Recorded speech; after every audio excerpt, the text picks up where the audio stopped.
Get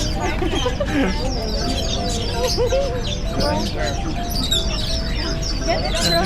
No, it's okay, bro. Oh, sorry. It's okay.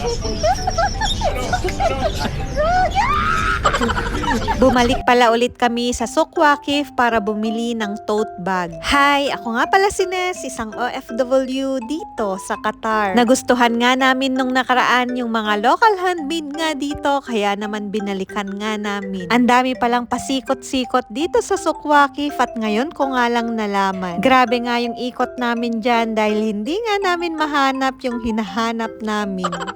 Sa wakas nga, naisipan na nga rin namin magtanong. Pumunta na nga rin pala kami dyan sa mga nagbebenta ng mga hayop. Dati marami nga silang binebenta dito, pero ngayon nga halos mga ibon na nga lang. May manok nga rin pala dyan at sabi nga ni Mahal ang sarap nga daw pang tinola. May aquarium nga rin pala dito at may mga iba't ibang klaseng mga isda.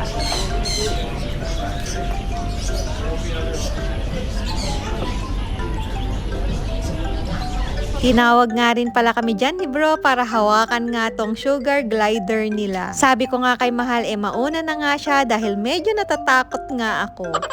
Mukha naman siyang mabait kaya naman sinubukan na nga rin natin itong hawakan.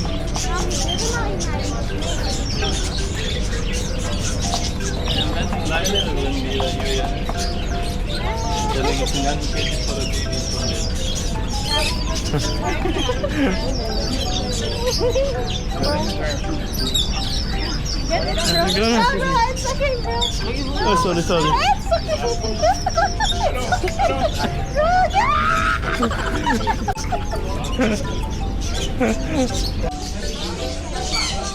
Bro, it's okay, bro.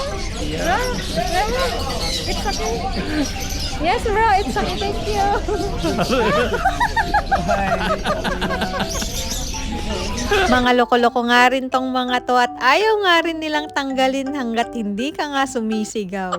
Balak nga rin sana namin kumain dito kaso nga lang napakadaming tao kaya naman pumunta na nga lang kami sa iba. Pangalawang beses ko na ngang pumunta dito at napakasarap nga ng soup nila. Medyo nag-iba na nga yung lasa, hindi katulad nung una ko ngang pagpunta dito. Pero masarap pa rin naman. Umorder kami dyan ng buttered shrimp, grilled na fish at may calamares. Sabi nga ni Mahal dapat nag-yellow rice na nga lang tayo dahil yung white rice nga hindi bagay sa ulam. After nga namin kumain dyan pinatake out na nga rin namin yung mga leftover. Niyaya na nga rin ako dyan ni Mahal para bumili ng bag. May nagustuhan nga siya nung nakaraan at balikan nga daw namin. Ang gaganda nga rin dito ng mga tote bag nila at bumili nga rin ako. Ayan nga si Mahal at nakahanap na nga rin siya ng bibilhin niya. Dahil yung gusto nga niyang bag naubos na.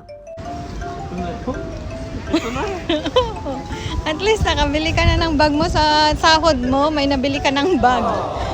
Tignan magkano yung bag mo, Mahal. 25 dalawa, pang isa.